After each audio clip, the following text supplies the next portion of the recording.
Le dimanche était un jour de grande occupation pour l'abbé Mouret. Il avait les vêpres, qu'il disait généralement devant les chaises vides, la Brichée elle-même ne poussant pas la dévotion au point de revenir à l'église l'après-midi. Puis, à 4 heures, frère Archangia amenait les galopins de son école pour que monsieur le curé leur fît réciter leur leçon de catéchisme. Cette récitation se prolongeait parfois fort tard. Lorsque les enfants se montraient par trop indomptables, on appelait la Teuse, qui leur faisait peur avec son balai. Ce dimanche-là, vers 4 heures, Désirée se trouva seule au presbytère. Comme elle s'ennuyait, elle alla arracher de l'herbe pour ses lapins, dans le cimetière, où poussaient des coquelicots superbes, que les lapins adoraient. Elle se traînait à genoux entre les tombes, elle rapportait de pleins tabliers de verdure grasse, sur lesquels ses bêtes tombaient goulûment. « Oh! Les beaux plantains !» murmura-t-elle en s'accroupissant devant la pierre de l'abbé Caffin, ravie de sa trouvaille. Là, en effet, dans la fissure même de la pierre, des plantains magnifiques étalaient leurs larges feuilles. Elle avait achevé d'emplir son tablier, lorsqu'elle crut entendre un bruit singulier. Un froissement de branches, un glissement de petits cailloux montaient du gouffre qui longeait un des côtés du cimetière, et au fond duquel coulait le Mascle, un torrent descendu des hauteurs du Paradou. La pente était si rude, si impraticable, que Désirée songea à quelque chien perdu, à quelque chèvre échappée. Elle s'avança vivement. Et, comme elle se penchait, elle resta stupéfaite, en apercevant au milieu des ronces une fille qui s'aidait des moindres creux du roc avec une agilité extraordinaire. « Je vais vous donner la main, lui cria-t-elle. Il y a de quoi se rompre le cou. La fille, se voyant découverte, eut un saut de peur, comme si elle allait redescendre. Mais elle leva la tête, elle s'enhardit jusqu'à accepter la main qu'on lui tendait. « Oh! Je vous reconnais, reprit Désirée, heureuse, lâchant son tablier pour la prendre à la taille, avec sa câlinerie de grande enfant. Vous m'avez donné des merles. Ils sont morts, les chers petits. J'ai eu bien du chagrin. Attendez, je sais votre nom, je l'ai entendu. La Teuse le dit souvent, quand Serge n'est pas là. Elle m'a bien défendu de le répéter. Attendez, je vais me souvenir. Elle faisait des efforts de mémoire, qui la rendaient toute sérieuse. Puis, ayant trouvé, elle redevint très gaie, elle goûta à plusieurs reprises la musique du nom. Albine. Albine. C'est très doux. J'avais cru d'abord que vous étiez une mésange, parce que j'ai eu une mésange que j'appelais à peu près comme cela, je ne sais plus bien. Albine ne sourit pas. Elle était toute blanche, avec une flamme de fièvre dans les yeux. Quelques gouttes de sang roulaient sur ses mains. Quand elle eut repris haleine, elle dit rapidement, « Non, laissez. Vous allez tâcher votre mouchoir à m'essuyer. Ce n'est rien, quelques piqûres. Je n'ai pas voulu venir par la route, on m'aurait vu. J'ai préféré suivre le torrent. Serge est là ?» Ce nom prononcé familièrement, avec une ardeur sourde, ne choqua point Désirée. Elle répondit qu'il était là, dans l'église, à faire le catéchisme. « Il ne faut pas parler haut, » ajouta-t-elle, en mettant un doigt sur ses lèvres. « Serge me défend de parler haut, quand il fait le catéchisme. Autrement, on viendrait nous gronder. Nous allons nous mettre dans l'écurie, voulez-vous? Nous serons bien, nous causerons. Je veux voir Serge, dit simplement Albine. La grande enfant baissa encore la voix. Elle jetait des coups d'œil furtifs sur l'église, murmurant, oui, oui. Serge sera bien attrapé. Venez avec moi. Nous nous cacherons, nous ne ferons pas de bruit. Oh! Que c'est amusant! Elle avait ramassé le tas d'herbes glissées de son tablier. Elle sortit du cimetière, rentra à la cure, avec des précautions infinies, en recommandant bien à Albine de se cacher derrière elle, de se faire toute petite. Comme elles se réfugiaient toutes deux en courant dans la basse-cour, elles aperçurent la Teuse, qui traversait la sacristie, et qui ne parut pas les voir. Chut! Chut! Répétait Désirée, enchantée, quand elles se furent blotties au fond de l'écurie. Maintenant, personne ne nous trouvera plus. Il y a de la paille. Allongez-vous donc. Albine dut s'asseoir sur une botte de paille. Et Serge, demanda-t-elle, avec l'entêtement de l'idée fixe. Tenez, on entend sa voix. Quand il tapera dans ses mains, ça sera fini, les petits s'en iront. Écoutez, il leur raconte une histoire. La voix de l'abbé Mouret arrivait, en effet, très adoucie, par la porte de la sacristie, que la Teuse, sans doute, venait d'ouvrir. Ce fut comme une bouffée religieuse, un murmure où passa à 3 fois le nom de Jésus. Albine frissonna. Elle se levait pour courir à cette voix aimée, dont elle reconnaissait la caresse, lorsque le son parut s'envoler, étouffé par la porte, qui était retombée. Alors, elle se rassit, elle sembla attendre, les mains serrées l'une contre l'autre, tout à la pensée brûlant au fond de ses yeux clairs. Désiré, couché à ses pieds, la regardait avec une admiration naïve. « Oh! Vous êtes belle, murmura-t-elle. Vous ressemblez à une image que Serge avait dans sa chambre. Elle était toute blanche comme vous. Elle avait de grandes boucles qui lui flottaient le cou. Et elle montrait son cœur rouge, là, à la place où je sens battre le vôtre. Vous ne m'écoutez pas, vous êtes triste. Jouons, voulez-vous » Mais elle s'interrompit, criant entre ses dents, contenant sa voix, les gueuses. Elles vont nous faire surprendre. Elle n'avait pas lâché son tablier d'herbe, et ses bêtes la prenaient d'assaut. Une bande de poules était accourue, gloussant, s'appelant, piquant les brins verts qui pendaient. La chèvre passait sournoisement la tête sous son bras, mordait aux larges feuilles. La vache elle-même, attachée au mur, tirait sur sa corde, allongeait son mufle, soufflait son haleine chaude. « Ah! Les voleuses !» répétait Désiré. « C'est pour les lapins. Voulez-vous bien me laisser tranquille? Toi tu vas recevoir une calotte.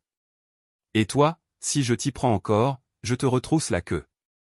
Les poisons. Elle me mangerait plutôt les mains. » Elle souffletait la chèvre, elle dispersait les poules à coups de pied, elle tapait de toute la force de ses poings sur le mufle de la vache.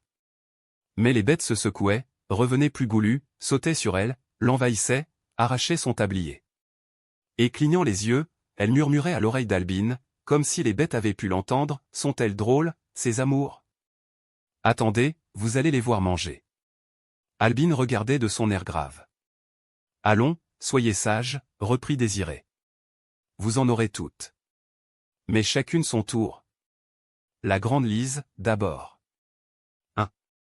Tu aimes joliment le plantain, toi? La grande Lise, c'était la vache. Elle broya lentement une poignée des feuilles grasses poussées sur la tombe de l'abbé Caffin. Un léger filet de bave pendait de son mufle. Ses gros yeux bruns avaient une douceur gourmande. À toi, maintenant, continua Désiré, en se tournant vers la chèvre. Oh! Je sais que tu veux des coquelicots. Et tu les préfères fleuris, n'est-ce pas? Avec des boutons qui éclatent sous tes dents comme des papillotes de braise rouge. Tiens, en voilà de joliment beaux. Ils viennent du coin à gauche, où l'on enterrait l'année dernière. Et, tout en parlant, elle présentait à la chèvre un bouquet de fleurs saignantes, que la bête broutait. Quand elle n'eut plus dans les mains que les tiges, elle les lui mit entre les dents. Par derrière, les poules furieuses lui déchiquetaient les jupes. Elle leur jeta des chicorées sauvages et des pissenlits, qu'elle avait cueillis autour des vieilles dalles rangées le long du mur de l'église. Les poules se disputèrent surtout les pissenlits, avec une telle voracité, une telle rage d'ailes et d'ergots, que les autres bêtes de la basse-cour entendirent. Alors, ce fut un envahissement. Le grand coq fauve, Alexandre, parut le premier. Il piqua un pissenlit, le coupa en deux, sans l'entamer. Il cacardait, appelant les poules restées dehors, se reculant pour les inviter à manger. Et une poule blanche entra, puis une poule noire, puis toute une file de poules, qui se bousculaient, se montaient sur la queue, finissaient par couler comme une mare de plumes folles. Derrière les poules vinrent les pigeons, et les canards, et les oies, enfin les dindes. Désiré riait au milieu de ce flot vivant, noyé, perdu, répétant, toutes les fois que j'apporte de l'herbe du cimetière, c'est comme ça. Elle se tuerait pour en manger. L'herbe doit avoir un goût. Et elle se débattait, levant les dernières poignées de verdure, afin de les sauver de ces becs gloutons qui se levaient vers elle, répétant qu'il fallait en garder pour les lapins, qu'elle allait se fâcher, qu'elle les mettrait tous au pain sec. Mais elle faiblissait. Les oies tiraient les coins de son tablier, si rudement, qu'elle manquait tomber sur les genoux. Les canards lui dévoraient les chevilles. 2 pigeons avaient volé sur sa tête. Des poules montaient jusqu'à ses épaules. C'était une férocité de bêtes sentant la chair, les plantains gras, les coquelicots sanguins, les pissenlits engorgés de sève, où il y avait un peu de la vie des morts. Elle riait trop, elle se sentait sur le point de glisser, de lâcher les 2 dernières poignées, lorsqu'un grognement terrible vint mettre la panique autour d'elle. « C'est toi, mon gros, dit-elle ravie. Mange-les, délivre-moi. » Le cochon entrait. Ce n'était plus le petit cochon, rose comme un joujou fraîchement peint, le derrière planté d'une queue pareille à un bout de ficelle, mais un fort cochon, bon à tuer, rond comme une bedaine de chantre, l'échine couverte de soie rude qui pissait la graisse. Il avait le ventre couleur d'ambre, pour avoir dormi dans le fumier. Le groin en avant, roulant sur ses pattes, il se jeta au milieu des bêtes, ce qui permit à Désirée de s'échapper et de courir donner au lapin les quelques herbes qu'elle avait si vaillamment défendues. Quand elle revint, la paix était faite. Les oies balançaient le cou mollement, stupides, béates, les canards et les dindes s'en allaient le long des murs, avec des déhanchements prudents d'animaux infirmes, les poules caquetaient à voix basse, piquant un grain invisible dans le sol dur de l'écurie, tandis que le cochon, la chèvre, la grande vache, comme peu à peu ensommeillés, clignaient les paupières. Au dehors, une pluie d'orage commençait à tomber. Ah bien. Voilà une averse, dit Désirée, qui se rassit sur la paille avec un frisson.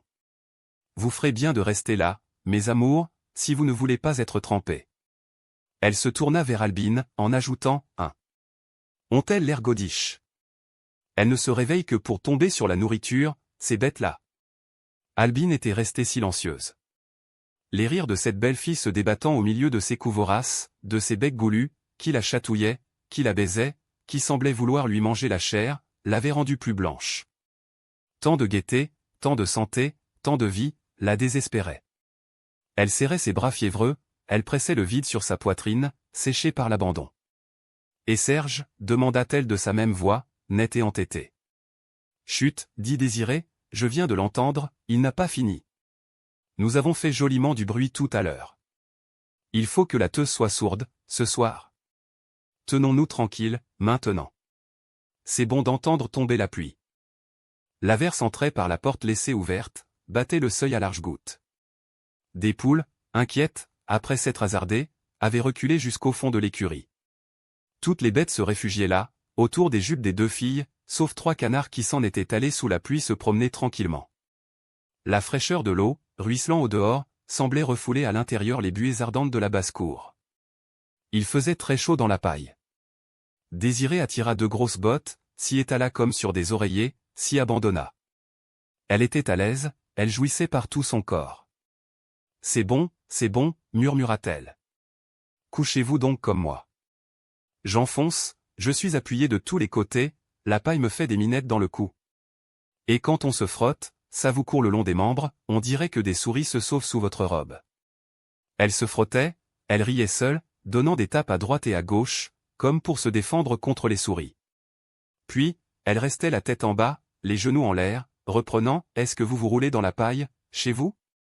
Moi, je ne connais rien de meilleur. Des fois, je me chatouille sous les pieds.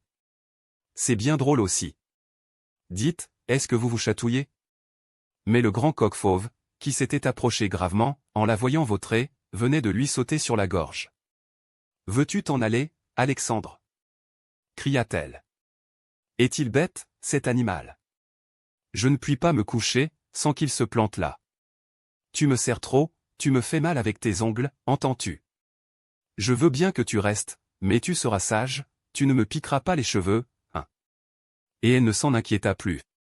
Le coq se tenait ferme à son corsage, ayant l'air par instant de la regarder sous le menton, d'un œil de braise. Les autres bêtes se rapprochaient de ses jupes. Après s'être encore roulée, elle avait fini par se pâmer, dans une position heureuse, les membres écartés, la tête renversée. Elle continua, « Ah! C'est trop bon, ça me fatigue tout de suite. La paille, ça donne sommeil, n'est-ce pas? Serge n'aime pas ça. Vous non plus, peut-être. Alors, qu'est-ce que vous pouvez aimer? Racontez un peu, pour que je sache. » Elle s'assoupissait lentement. Un instant, elle tint ses yeux grands ouverts, ayant l'air de chercher quel plaisir elle ignorait. Puis, elle baissa les paupières, avec un sourire tranquille, comme pleinement contentée. Elle paraissait dormir, lorsque, au bout de quelques minutes, elle rouvrit les yeux, disant « La vache va faire un petit. Voilà qui est bon aussi. Ça m'amusera plus que tout. » Et elle glissa à un sommeil profond. Les bêtes avaient fini par monter sur elle. C'était un flot de plumes vivantes qui la couvrait. Des poules semblaient couver ses pieds. Les oies mettaient le duvet de leur cou le long de ses cuisses. À gauche, le cochon lui chauffait le flanc, pendant que la chèvre, à droite, allongeait sa tête barbue jusque sous son aisselle. Un peu partout, des pigeons nichaient, dans ses mains ouvertes, au creux de sa taille, derrière ses épaules tombantes. Et elle était toute rose, en dormant, caressée par le souffle plus fort de la vache, étouffée sous le poids du grand coq accroupi, qui était descendu plus bas que la gorge, les ailes battantes, la crête allumée, et dont le ventre fauve la brûlait d'une caresse de flamme, à travers ses jupes. La pluie, au dehors, tombait plus fine.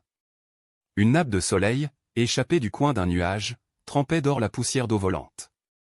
Albine, restée immobile, regardait dormir Désirée, cette belle fille qui contentait sa chair en se roulant sur la paille. Elle souhaitait d'être ainsi lasse et pâmée, endormie de jouissance, pour quelque fétu qui lui aurait chatouillé la nuque.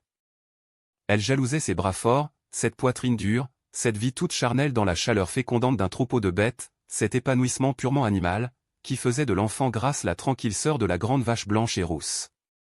Elle rêvait d'être aimée du coq fauve et d'aimer elle-même comme les arbres poussent, naturellement, sans honte, en ouvrant chacune de ses veines au jet de la sève. C'était la terre qui assouvissait Désirée, lorsqu'elle se vautrait sur le dos. Cependant, la pluie avait complètement cessé. Les 3 chats de la maison, l'un derrière l'autre, filaient dans la cour, le long du mur, en prenant des précautions infinies pour ne pas se mouiller. Ils allongèrent le cou dans l'écurie, ils vinrent droit à la dormeuse, ronronnant, se couchant contre elle, les pattes sur un peu de sa peau. Moumou, le gros chat noir, blotti près d'une de ses joues, se mit à lui lécher le menton avec douceur. « Et Serge » murmura machinalement Albine. Où était donc l'obstacle? Qui l'empêchait de se contenter ainsi, heureuse, en pleine nature? Pourquoi n'aimait-elle pas, pourquoi n'était-elle pas aimée, au grand soleil, librement, comme les arbres poussent? Elle ne savait pas, elle se sentait abandonnée, à jamais meurtrie. Et elle avait un entêtement farouche, un besoin de reprendre son bien dans ses bras, de le cacher, d'en jouir encore. Alors, elle se leva. La porte de la sacristie venait d'être rouverte, un léger claquement de main se fit entendre, suivi du vacarme d'une bande d'enfants tapant leurs sabots sur les dalles, le catéchisme était fini. Elle quitta doucement l'écurie, où elle attendait, depuis 1 heure, dans la buée chaude de la basse-cour.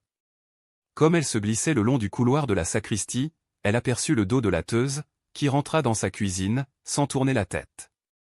Et, certaine de n'être pas vue, elle poussa la porte, l'accompagnant de la main pour qu'elle retombât sans bruit. Elle était dans l'église.